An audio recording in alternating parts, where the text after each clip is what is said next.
ప్రతి సంవత్సరం మాదిరిగానే జనవరిలో రాబోయే సంక్రాంతి పండగ సీజన్లో థియేటర్లలో విడుదల కావడానికి అనేక చిత్రాలు రేసులో ఉన్నాయి.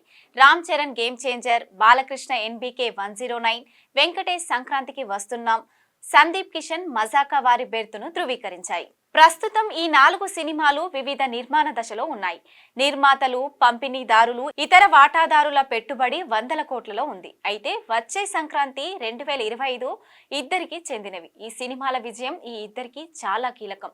సినిమాల పెట్టుబడి వందల కోట్లలో ఉన్నప్పటికీ వచ్చే సంక్రాంతి 2025 ఈ సినిమాల విజయం చాలా కీలకం. ముందుగా 2025 సంక్రాంతికి విడుదలయ్యే 4 సినిమాల్లో 3 దిల్ రాజ్ కి చెందినవి.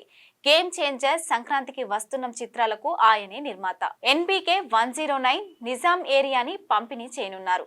దిల్ రాజ్ కి 2024 ఫలవంతమైన సంవత్సరం కాదు. అయితే గేమ్ చేంజర్, సంక్రాంతికి వస్తున్నాం, ఎన్బీకే 109 విజయాలు దిల్ రాజ్ తనను క్షీణిస్తున్న వైభవాన్ని పునరుద్ధరించడానికి చాలా కీలకం.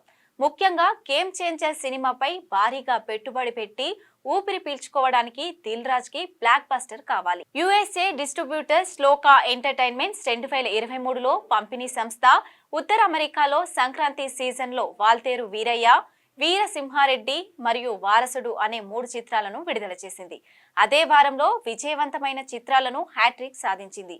ఇప్పుడు వారు 2025 సంక్రాంతికి 3 చిత్రాలను విడుదల చేస్తున్నారు. గేమ్ చేంజర్, ఎన్బీకే 109, సంక్రాంతికి వస్తున్నాం. సంక్రాంతి సందర్భంగా మళ్లీ విజయవంతమైన చిత్రాల హ్యాట్రిక్ సాధించడానికి చాలా ఆసక్తిగా ఉంది.